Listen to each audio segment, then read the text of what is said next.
I didn't know how to be vulnerable about things that I actually felt vulnerable about. So my vulnerability would be like, you did this, and blaming or shaming somebody, or just being like really like not healthy in my communication, because I didn't know how to be like, ouch, that hurt.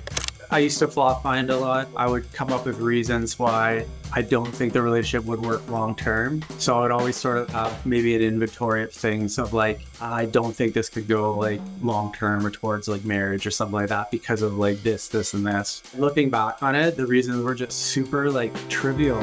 Her name is Thais Gibson. Thais Gibson. Thais Gibson. Thais Gibson. Thais Gibson. Thais Gibson. I hope I pronounce her name properly. Thais Gibson. I am so excited for you to be here with me today. Thank you for joining us. Welcome back to another episode of Can This Be Fixed? I am one of the co-hosts here, Thais Gibson, and founder of the Personal Development School, and here today with our fantastic co-host, Mike DeZio, who you can always check out on social media, learn more about. We'll put all of his links in the description below.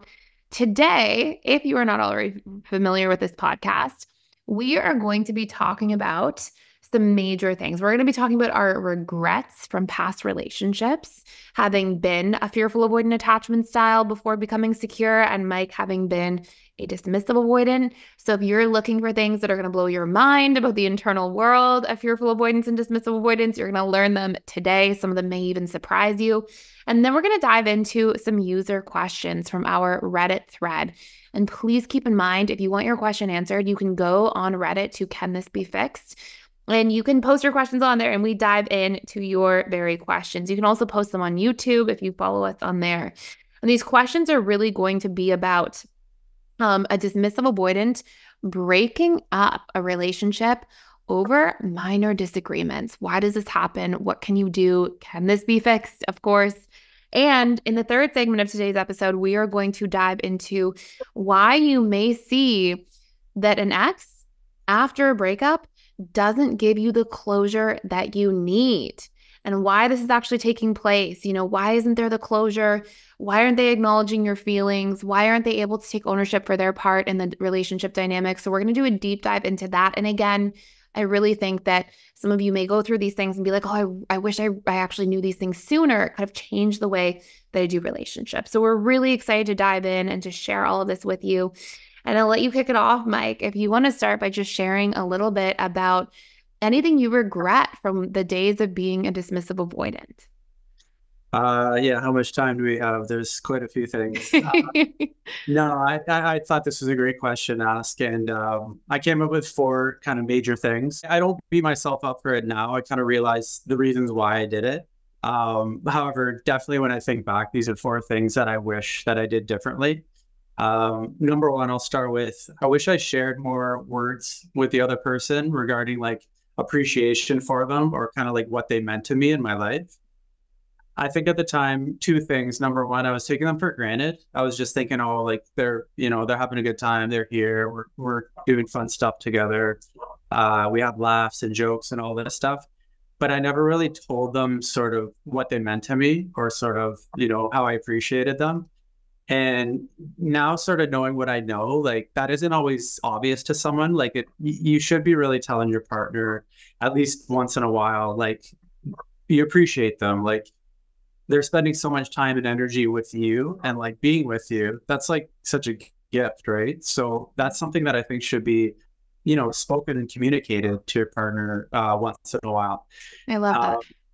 Yeah. And one of the main reasons too, I know thinking back, I was always worried. There was times where I might have wanted to say something, but I'm like, no, don't say that. Like, that's way too serious. Like, that's way too vulnerable. That's going to make them think like, oh my God, this person loves me so much. This person wants to marry me and be with me forever.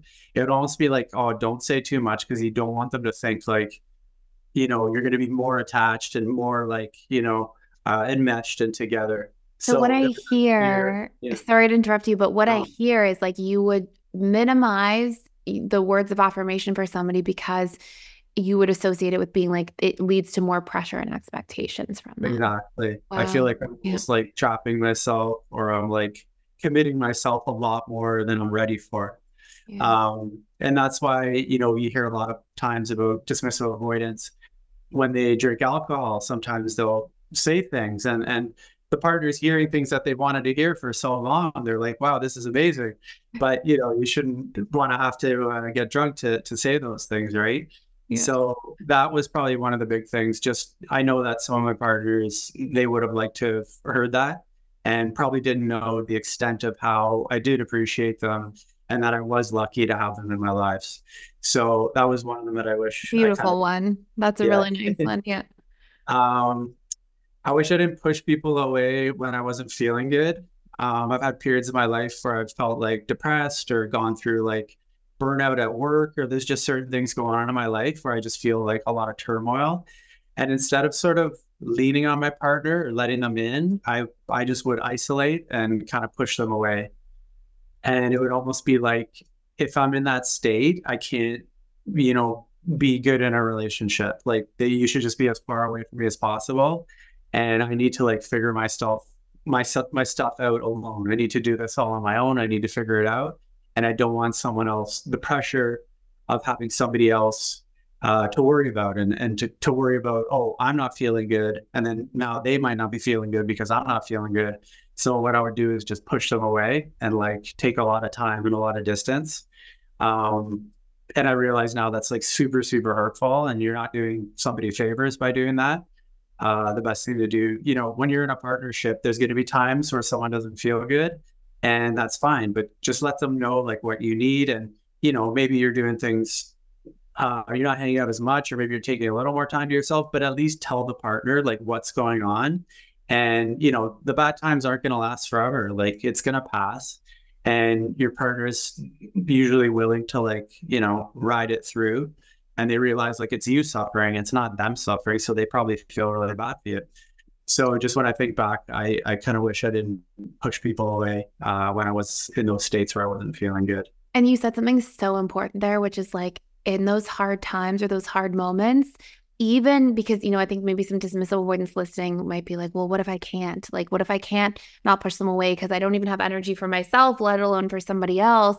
Until you are able to work through some of the co-regulation things or internal challenges that you may be facing and have that hard time pass, you nailed it. Like just telling them so that the person realizes, oh, if somebody just says, hey, I'm withdrawing a little bit because I'm going through a hard time, or I'm going through some things and I'm struggling. And if there's that openness, then it at least prevents the other person from personalizing it. And now it becomes like a much more solvable problem. So I just love that. Even if that's like the one thing somebody can do, that's a really beautiful share as well. Yeah, for sure. For sure. The other thing is I wish I'd lean more into like uncomfortable conversations and not try to avoid them or put them off.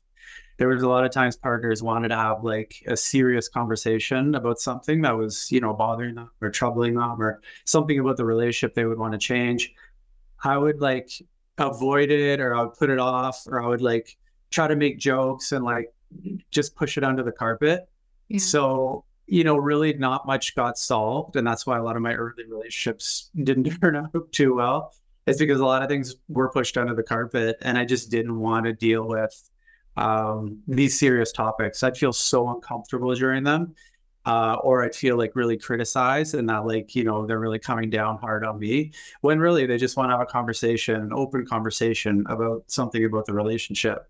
But I would always think, oh no, this is a conversation. It's going to be them just ripping on me and like coming down hard on me and telling me all the bad things that I do. So I would just, like I said, avoid. And I feel like that's, yeah, they wouldn't happen.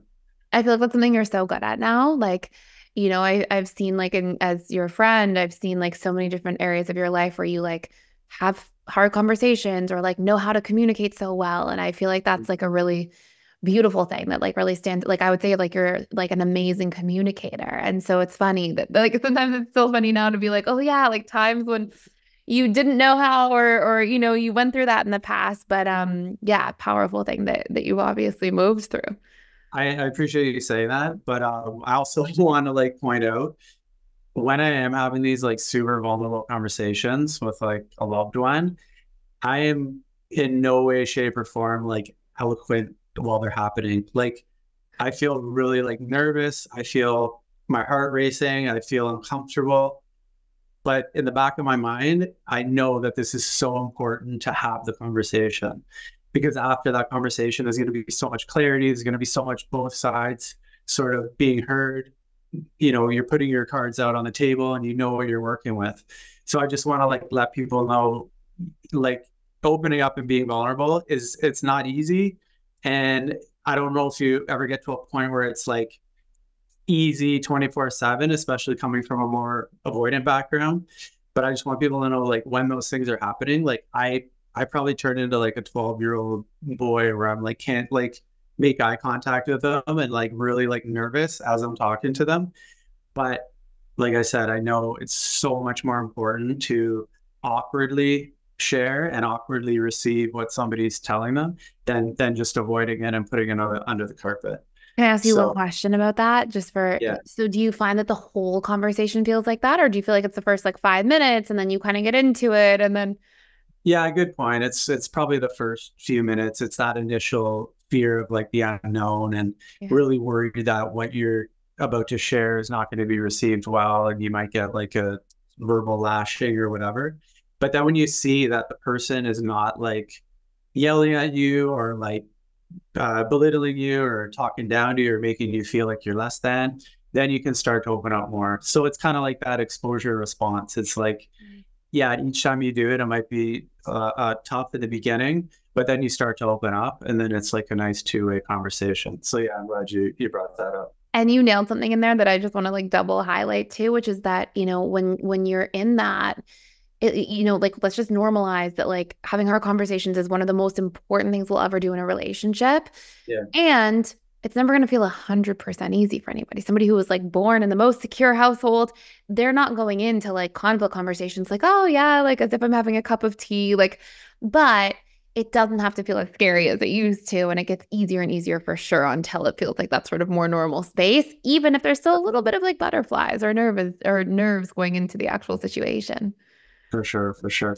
And then last but not least, I used to flop find a lot. So I would come up with reasons why I don't think the relationship would work long term. So I would always sort of have maybe an inventory of things of like, I don't think this could go like long term or towards like marriage or something like that because of like this, and this. And looking back on it, the reasons were just super like trivial, and they're just like, they're not things that could not be worked on or not be like, I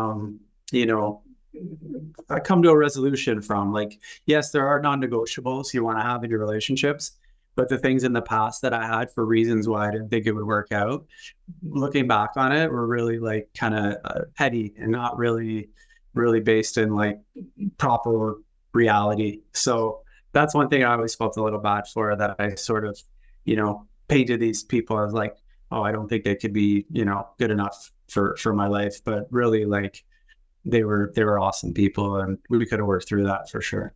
I just think it speaks so profoundly to I was sort of smiling when you said that, because it's just like I see the innocence in it for like any avoidant. Fearful avoidants go through this too, where it's like, if you don't know how to solve a conflict because you don't have like the experience of like the modeling in your household growing up of healthy conflict communication and working through arguments, then you make small things into big things because you assume that they can't be worked through or worked on because you don't know how to communicate your way through them.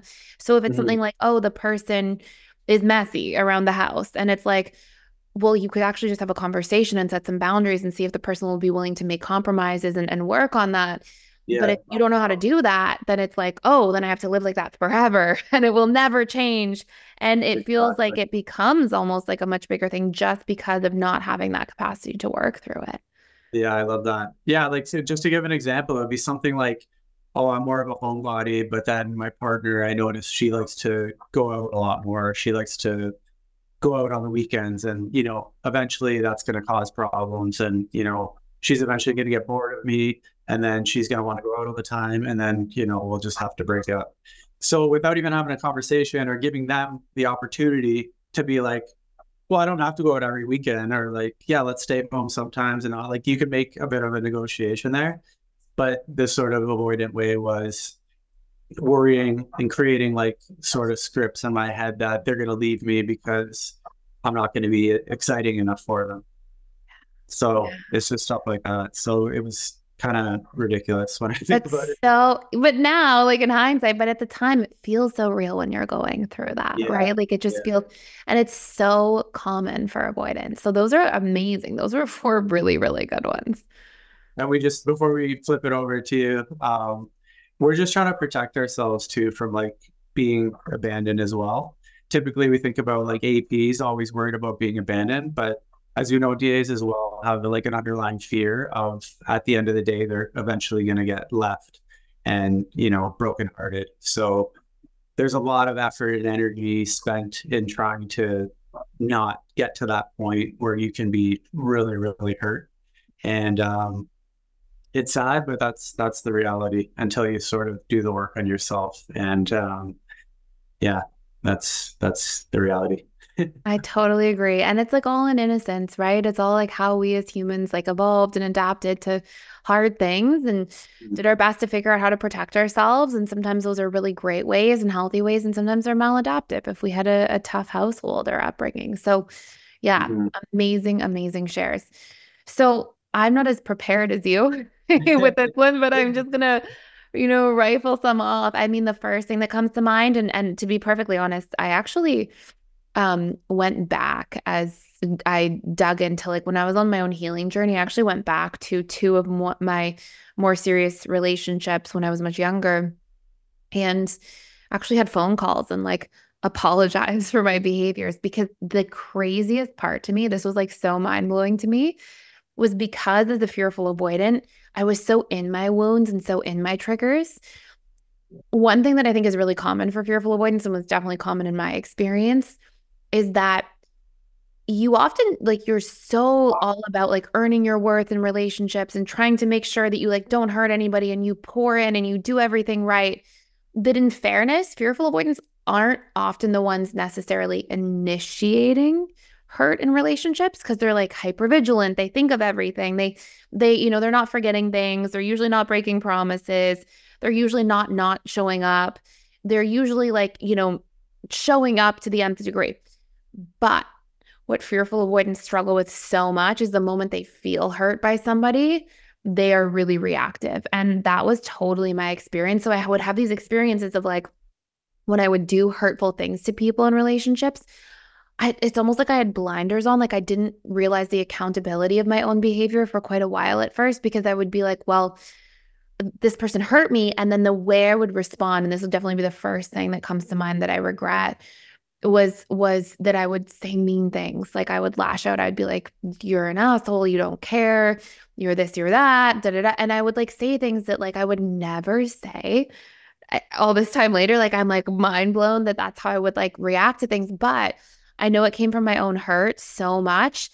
And the craziest part for me was like, because I was so hurt by the person's actions, I didn't even realize my own behavior in the situation. I didn't even realize, because it would like justify it. It would be like, oh, well, I'm only speaking like this because you hurt me. It's your fault. Yeah. And so I wasn't accountable or reflecting on my behaviors there the way I would reflect on like other parts of the relationship at the time. And so first thing for sure would be like how I would react to when I was hurt, and how that would make me be really harsh or really critical or like really unhealthy in the way that I shared or communicated what I was feeling. And I think the underlying root of that was also, I did not know how to, and this is actually probably number two, I didn't know how to be vulnerable about things that I actually felt vulnerable about. So my vulnerability would be like, you did this, and blaming or shaming somebody, or just being like really like not healthy in my communication, because I didn't know how to be like, ouch, that hurt.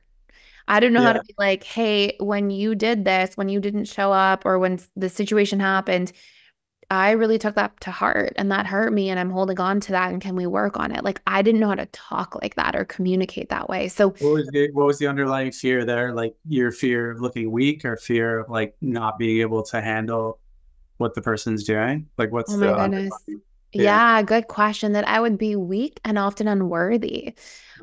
So I would think a lot of times that like, oh, I spent a lot of time, at least in one relationship, probably in the two that I'm thinking of, where I was like really unhealed, but it was like my kind of more serious relationships as a young adult. And I would spend a lot of time in those relationship dynamics saying things like let's say, for example, that somebody didn't like text me back in a reasonable period of time. in my head, I would be like, this hurts me. I don't want to feel vulnerable to somebody who's hurting me. I need to shut them out of my life. And then my patterns would be to like spiral about all the reasons why the relationship can't work, like obsessively, like because of this, because of this. And then I would go into like, and they're probably doing this and this and this and this. And then by the time I'm having a conversation, I've like, stirred myself up so much that like now somebody comes to me and I just wouldn't be vulnerable and communicate. And so what I would do, and I know we've like touched on this before, but this was just like so my pattern or theme, is I would just be really shut down and like really cold, really standoffish, really like disinterested and like kind of aloof. And somebody would be like, "Are you okay? What's wrong?" And I would be like, "Everything's fine." And I would like try to like not have the conversation. And then like an hour later, about something totally unrelated, I would get upset about something really small and make it a really big deal. And what I was honestly doing is taking my unresolved emotion that I hadn't actually figured out how to get rid of in a healthy way or solve for in a healthy way. So I was just stewing. And then I would project it onto something else because, to your question, like I didn't want to be vulnerable to somebody who I thought was going to hurt me. I didn't want to be weak. I also thought like, oh, it's not like cool or appropriate to like, have too strong of like feelings or emotions around like things like not being texted back. I would like think that that's not okay, or what if I'm asking for too much? And so I would do everything to like hide what I felt, which is like, honestly, I just think the worst thing to feel in a relationship, because then you never get to solve things and then they just never get communicated in healthy ways either. Was there a worry about the person finding it unattractive as well, being like, oh, this is not the Thais I know, like you're really killing the vibe here, like what's going on? Was there worry that you're like coming across as like not fun in the relationship, like absolutely, sure. Yeah, like not good enough or unworthy or things like that, for sure. And that's so tough. It was just like this double-edged sword of like stewing in it, and then you've nowhere to put it. And the best, I say the best, but this is like one of the best things that I learned to just get good at, that was like so mind-blowing, was, oh, when I feel hurt, if I just communicate in a healthy way, the emotion goes away. Like that, like stewing, if I'm just like, hey, when the situation happened, I perceived it this way and it didn't feel good, and can we work on it? And then like the right people in your life who want to make the effort show up with like flying colors, and you're like, oh, that's so much easier. Like, wow, what a way better way of operating. And then over time, you like invest in relationships with people who want to do that work and show up for you and like have conversations like that as well. And it just creates such a greater depth of connection in relationships in like a really harmonious, peaceful way. I love that. Yeah, a big change. And then, so let me see. So I said, how I'd become like critical or harsh, how I wouldn't be vulnerable and communicate. And I would also say, one of the things I regret, those are like the big ones. One of the things I regret too, though, is a lot of it's like not saying how I truly feel, but I would say as well, not being more honest sometimes with my boundaries and relationships with people. I think that was a big one to really work on. And it sounds like something where you're like, wait, but like, why would you regret that with people? But I really think that by not being, having boundaries, what I would do is I would not have good enough boundaries. And then I would get to these like burnout points. And then all of a sudden I'm in this burnout point. And then what do I do next? I'm like shutting down completely and kind of like going missing.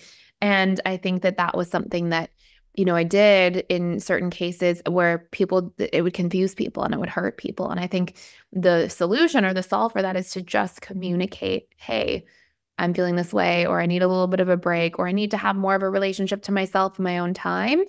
And by doing those things, I'll feel better. And so by not doing those things, I would just like pour in, eventually go missing. And I think that juxtaposition of being like so dialed into somebody and then so dialed out, I think that that's hard for people too. Yeah, I imagine, for sure. So the theme comes up again. You got to communicate kind of in real time as things are happening. Because if you just let them stew inside of you, they just grow. And then, especially for fearful avoidance, it will come out all at once. And it's usually not super eloquent when it comes out all at once. So the volcanic eruption, basically. Volcanic eruption, for sure. Yeah.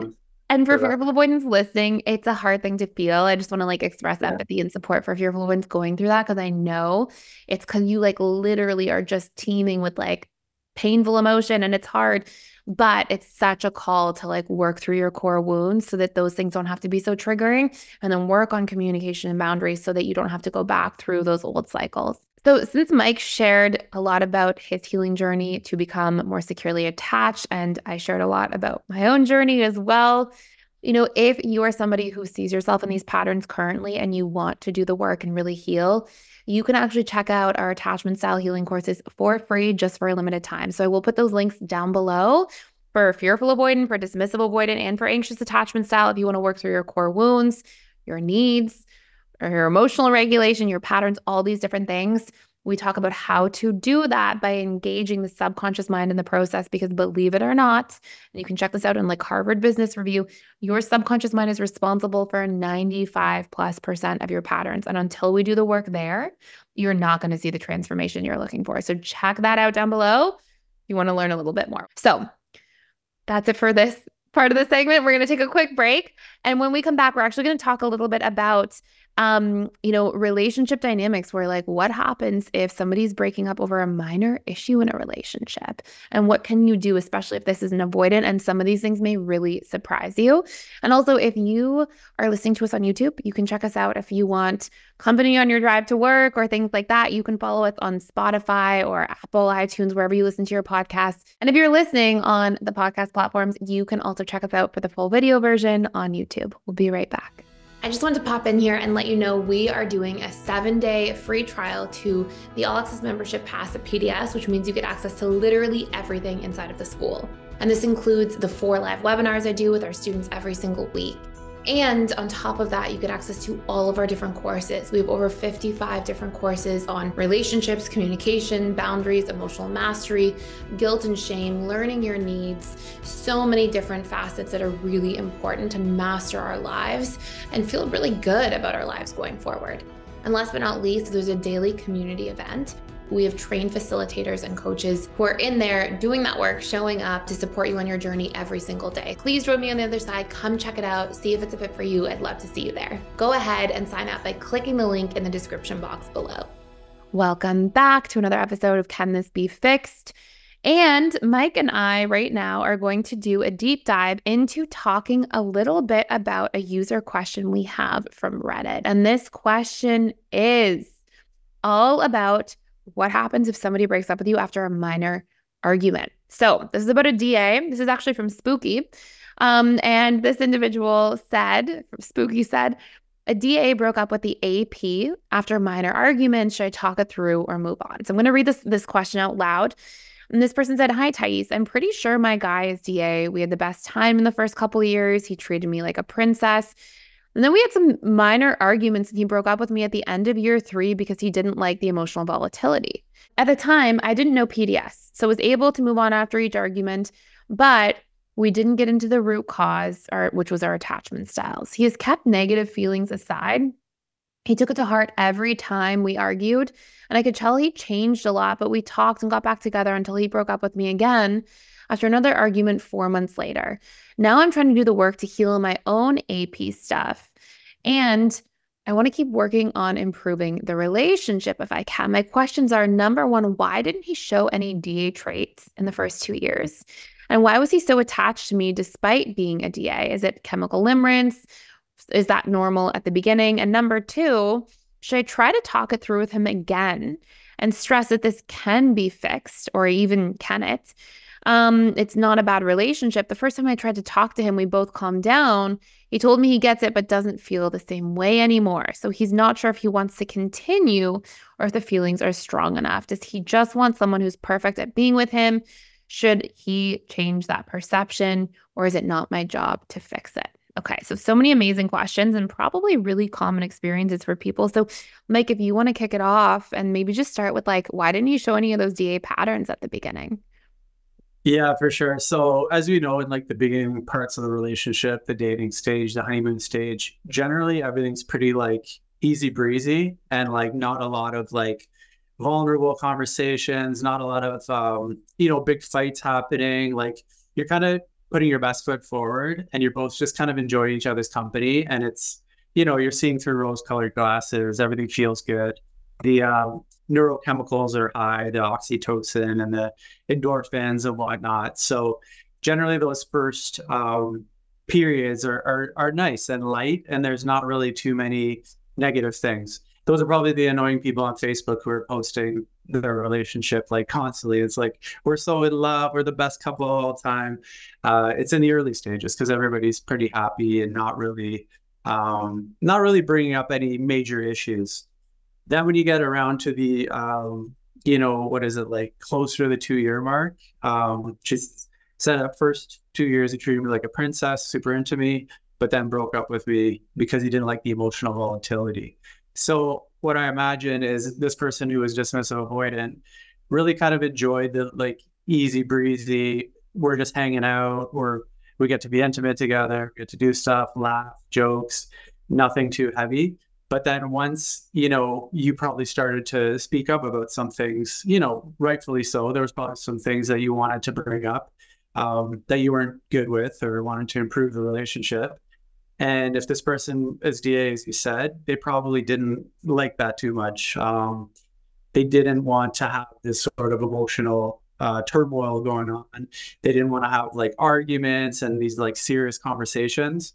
So for a DA, they would probably think like, oh, like this is not the person that I know. Like this wasn't the person I've been dating for the last year and a half, 2 years. Like who is this person? So there can probably be a period of like, hey, I don't like this. This is not what I signed up for. Like I signed up for, if we're supposed to be good together, things should be like copacetic all the time. Otherwise, what's the point of being together? That was in my mind when I was hardcore DA. I thought like if you're arguing or if there's conflict, that just means you're not with the right person. Like, why would you want to be with someone unless things are easy breezy and perfect all the time? So just going back to the question, yeah, why didn't he show any traits in the first 2 years? Like I said, I think he was just wanted that like, and enjoyed that sort of girlfriend experience of not having anything too serious, not having to talk about like future plans, just sort of like enjoying each other, living in the moment. But then as soon as like the real stuff came in and, the feelings and, having to worry about somebody else, that started creeping in. And I think the DA usually is like, I don't like this. I'm probably don't know if they're going to show up much longer for this. Okay, so let me ask a quick clarifier here for people listening who are like, what do you mean?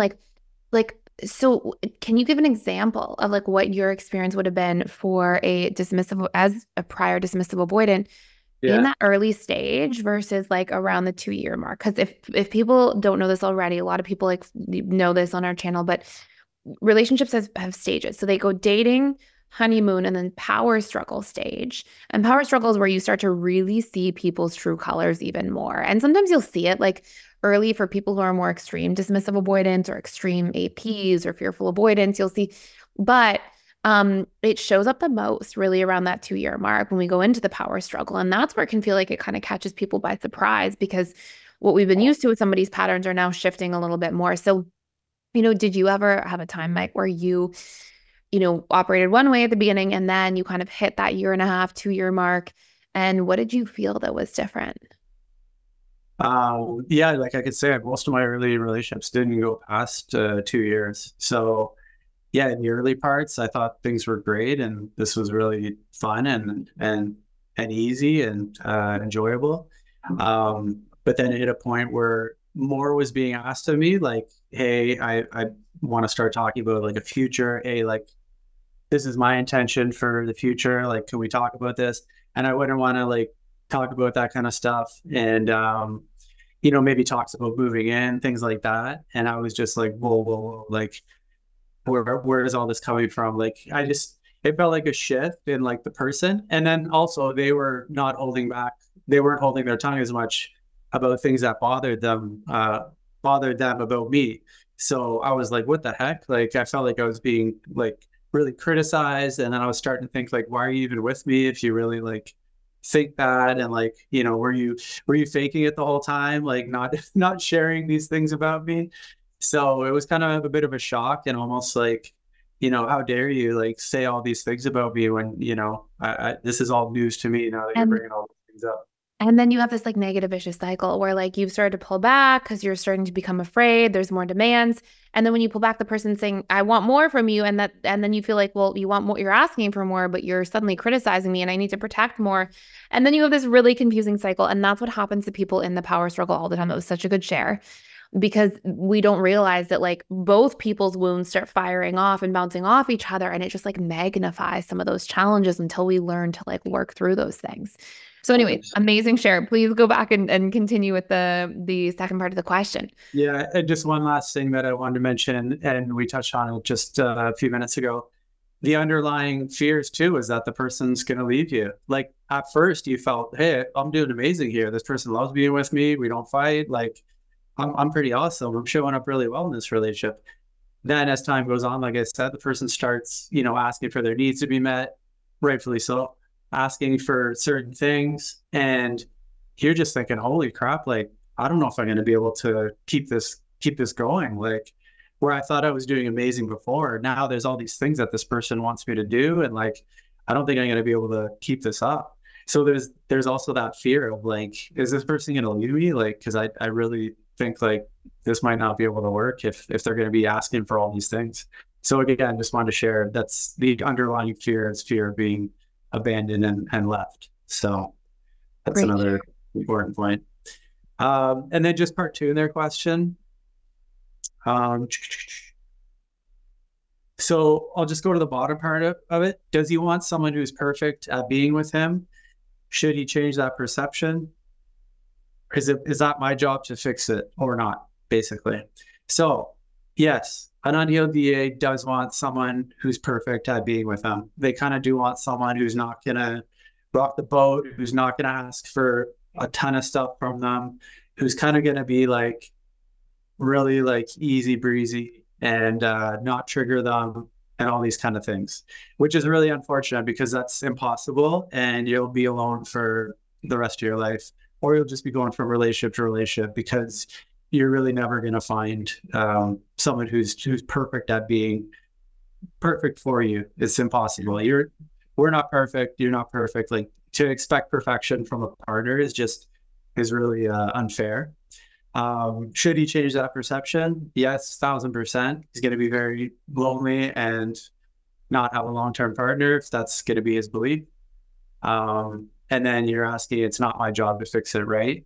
Absolutely not. Unfortunately, it takes people a lot of hurts and a lot of sort of relationship traumas and stuff to sort of realize you have to look at yourself. You have to look at yourself in the mirror and be like, what is my part in this relationship that's causing these things to always fall apart? Why do my relationships only go to 2 years and not after that? Like if something's happening over and over, that's for you to look at and for you to make some changes. Unfortunately, you can't, make someone change. You can sort of point things out to people, but if someone's not ready to change or doesn't think that it's their fault, they're just not going to change. So just to answer that last part, it's not your job to fix it. Unfortunately, this person's going to have to dig deep and figure that out themselves. Yeah. What are your thoughts on that, Tace? Yeah, those are great shares and answers. Honestly, I don't even have too much to add to that, but just why didn't he show any DA traits in the first couple of years? For sure. Because if you don't have somebody who's like a more extreme DA, you may not see it as far as into the power struggle stage. So somebody can be more attuned, attentive. In the honeymoon stage, we have all of these elevated neurochemicals. We have like phenylethylamine, which is the chemical of attraction. We have oxytocin, like Mike mentioned, which is the bonding neurochemical. We have elevated endorphins, which are sort of these feel-good neurochemicals, serotonin, the well-being neurochemical, and even vasopressin, which is more associated with men, but it's all about like wanting long-term attachment. So you can have all of these things happening, and as they start to fade away and diminish, as we sort of adapt to each other and understanding each other more into the power struggle stage, all of a sudden it's like, wait, now you'll start to see the behaviors loud and clear. And, those are the times I always say to people, the power struggle stage in a relationship, it's like a crisis and an opportunity. It provides us with like the most challenges, but also the greatest opportunity to move love and connection from more conditionally based love, more of this, hey, I show myself with a mask on, I'm on my best behavior all the time, into more unconditionally based love. here's my true inner world. I want to share it with you. I want you to understand me. I want to be seen and heard and known, and vice versa. And so it's this beautiful opportunity to like build deeper roots and more understanding and more connection. But we have to learn to accept each other. We have to learn to work through conflicts. We have to learn to communicate more authentically and healthily so that we can bond through that phase instead of have it be something that sort of tears the dynamic apart. And to your question, Spooky in here, should you try to talk it through with him?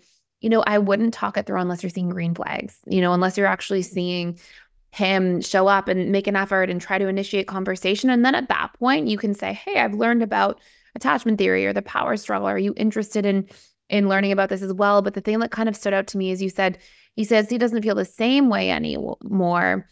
And at that point, I never encourage people to fight for a relationship where somebody says their feelings aren't there in the same way, because generally there's going to be a lot of work required to move from a situation where there was a breakup or a disconnect.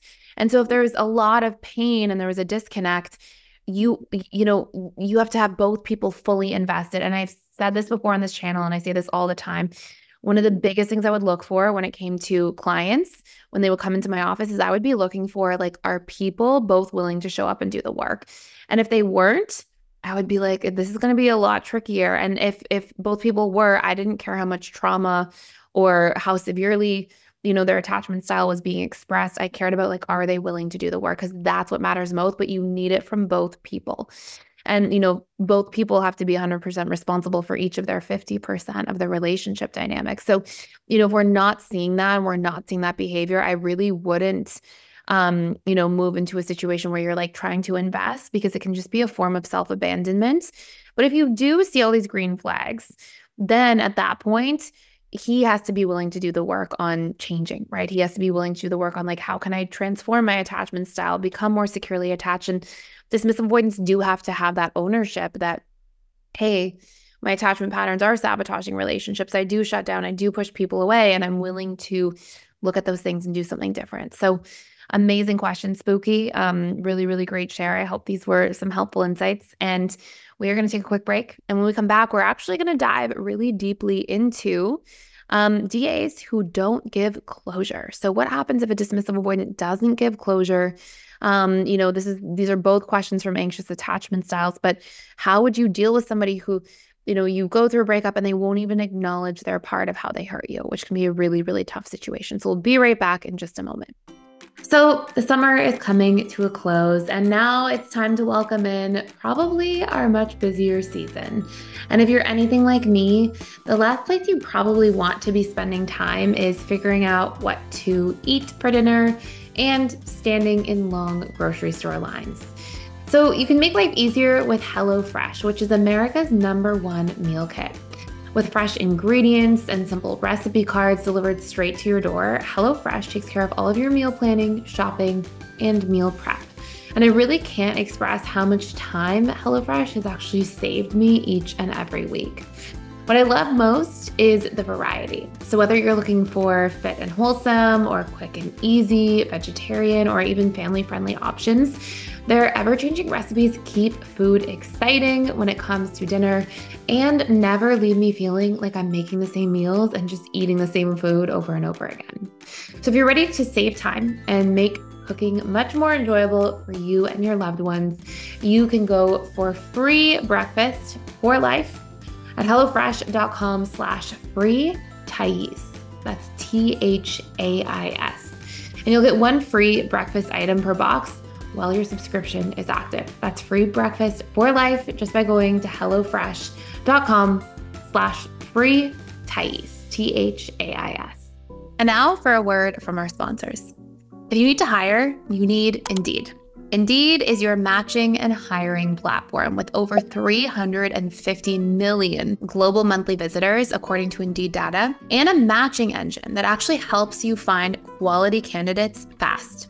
So you can ditch the busy work, and you can use Indeed for scheduling, screening, and messaging, which allows you to then connect with candidates much faster. And Indeed doesn't just help you hire faster. 93% of employers agree that Indeed delivers the highest quality matches compared to other job sites, according to a recent Indeed survey.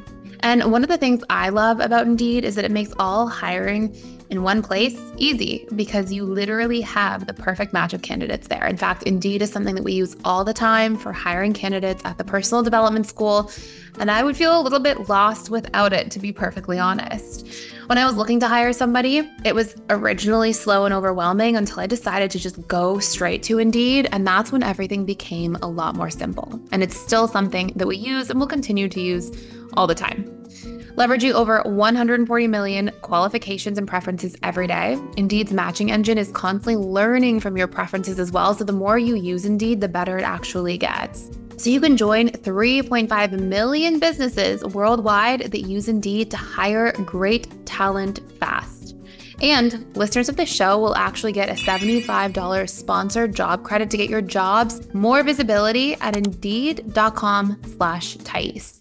Just go to Indeed.com/Thais right now, and you can support our show by saying you heard about Indeed on this particular podcast. Again, that's Indeed.com/Thais. Terms and conditions may apply. Need to hire? You need Indeed. Welcome back. Let's talk about our last part of this segment, which is how should I deal with an avoidant ex who refuses to acknowledge how he destroyed me only to fill his void, didn't treat me like a partner, didn't open up.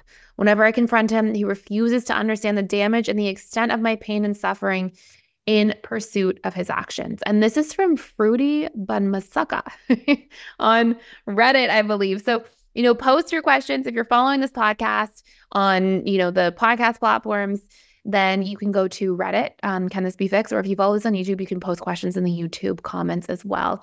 And we go through and we go through and answer some of these.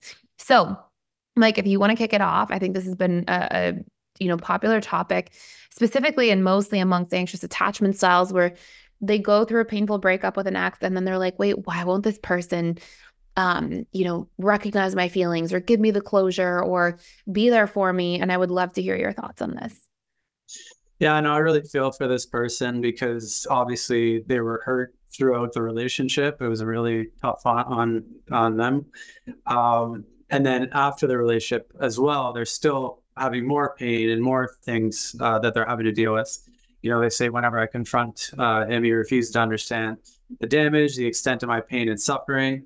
So first of all, I would say to stop trying to get closure from this person. Like, it looks like you've tried more than once. They're unwilling to sort of look at their accountability and sort of where they might have failed in the relationship. And also on the flip side, it looks like you're looking for them to like sort of validate you that you might be good enough and that you're a good person. Whatever it is, there's some core wounds that are obviously really triggered here. And instead of getting them the best way through ourselves and letting ourselves know that we're good enough and proving it to ourselves, you're trying to get it from someone who will probably never give it to you. So that's going to be really painful in itself. Yeah, just my advice is to figure out what sort of core wounds are triggered in this situation. How did this person make you feel when you confront them and ask them, why they did the things they did? If it is, I'm not good enough. It is, Thais, what are some other core wounds that might come from a situation like this, especially definitely like dying to feel seen and heard. Like, I'm unseen, right. I am unheard, I'm misunderstood. A lot of those core wounds are like, we'll have those from pre-existing experiences in childhood, and then we end up really wanting somebody else to acknowledge our pain and see us and hear us because we're not able to do that for ourselves. And I want to sort of let you finish there, but I would love for you too, Mike, to explain I think this person will also get a lot of healing from understanding, because it will help depersonalize a little bit. And I'd love to hear, like, when you were dismissive avoidant and went through a breakup and somebody was seeking things from you after a breakup, what your internal world was or your relationship to it was, so that the person can see, oh, it's not about them. It's actually about the person trying to cope from their own patterns of behavior there. Yeah. So, this other person, I just believe, is trying to avoid guilt and shame. They don't want sort of the mirror put on them and show that like the things that they did are really hurtful. And the best way to do that is just to avoid, is to push the person away and be like, get away from me. Like, if you're going to just talk to me about how bad of a person I am, how terrible I am, I don't even want to hear it. So this person themselves, they already sounds like not good with themselves. And you sort of putting the mirror on them is just putting salt on the wound and making it sort of doubly as painful. So this person really is just trying to avoid you holding them accountable and showing them the areas that they, are that they need work on and that they're failing in. So really, it has nothing to do with you. It's more to do with that person not having the sort of emotional awareness or the willing to want to look at themselves and do the healing that they need to do. It's sort of easier to ignore it and be like, you're crazy, get out of here, and then just go on to another relationship and cause more pain as well. Yeah. And sorry to interrupt. I just wanted to say this so badly. The tragic part of this is that here's this individual, we'll say Fruity, it was their screen name. So Fruity is going so desperately, wants to be probably seen and heard and their pain to be validated and acknowledged, and for somebody just to be like, hey, I hurt you. And it's not because you're not good enough or because I don't care, I never cared about you. It's because I was going through ABC. But because they're going towards the person, probably Fruity is going, you really hurt me, you did this, you did that.